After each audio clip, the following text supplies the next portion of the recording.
6:15, Michael Cohen, 1320 WILS. So tell me, why are the most successful organizations in the world, why do they have women and millennials in charge? That is the finding of a new report. To get the answer, we're joined by Neena Newberry. She's a leadership expert.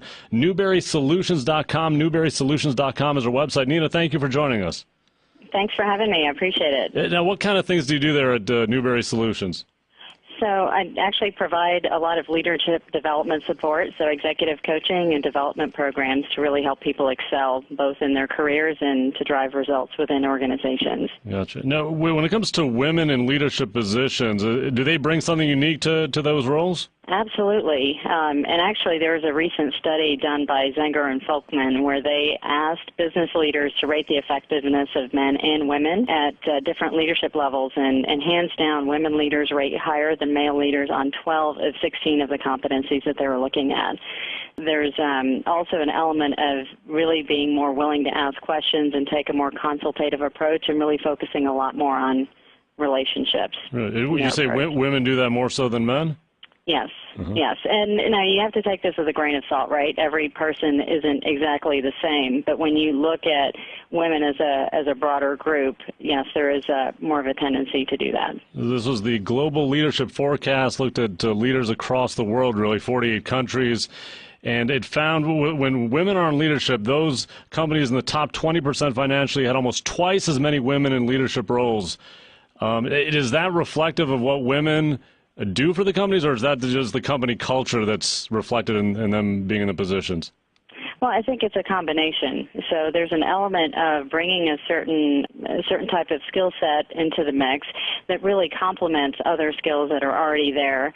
But also, I think there are certain companies that are more likely to put women in leadership roles, give them more opportunities, and so there is a cultural aspect to it too. So you have to look at both things. And what is that culture that's more open to women in leadership roles? How do you describe it?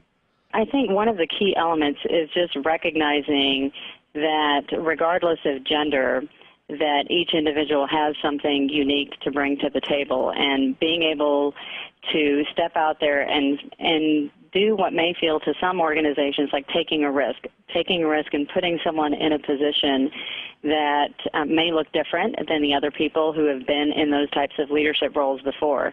When you look at leadership positions today, there are far more men than women in those positions, so sometimes it can feel risky to organizations to put a woman in a role like that. Okay, we see women in leadership roles, but so few of them as CEOs. Is there a reason why we don't see that particular step being taken more often? Well, I think there are several things that come into play. One is that when you look at the environment, it is the workplace environment. It's an environment that has historically been shaped by men in the workplace. So there are different norms and expectations around what's acceptable. And so for women, I think trying to fit into that and figuring out what's the right style and approach from a leadership standpoint, that's certainly one piece to take into consideration. But the other piece is, I think after you've got a certain number of women in leadership roles, what you'll see is there's a tipping point there where you'll see more and more women actually brought into leadership roles because there's more of a comfort level there. There's more of an understanding of what it means to have women in some of those roles. Do you think in the future we'll see women taking over these leadership positions and, in fact, see more women in those positions than men at some point? Well, I think we're a long way from that, given what the percentages look like today. But I think there's a lot more discussion that's out on the table. I think there are some organizations that are taking more leadership roles and making it happen. So I think the opportunity is there. And as you have more men in the workplace who have other family members and daughters and who are in the workplace, I think there will be more and more support for putting women in leadership roles. Now, the millennials are another part of the study. Companies with 30% proportion of young people in higher roles saw, quote, aggressive growth. Those that only had 20% of these young people in leadership roles saw little to low growth rates. What do you think of how millennials are doing in the workplace? Well, it's interesting because, a lot of people have, I think, misconceptions about millennials. And in fact, if there's a recent study that was done by PwC, is when you look at their workforce, over almost 80% of their workforce will be millennials by 2016. So they've looked at this pretty carefully. And a lot of people have questions about how committed millennials really are to work and, really how much importance they're willing to put on their careers. But when you look at what really drives engagement of millennials, they are willing to make some sacrifices when it comes to career progression and compensation in order to have a life. But they're also really engaged if they are given interesting work and the types of opportunities that fit and work in a culture that emphasizes teamwork. I'm bracing myself for a millennial boss in the future. Are they good bosses, you think?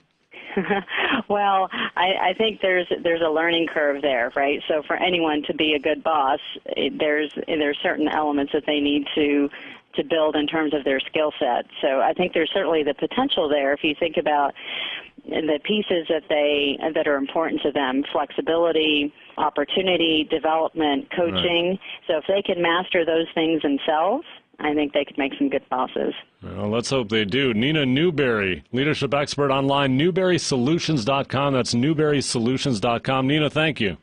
Thank you.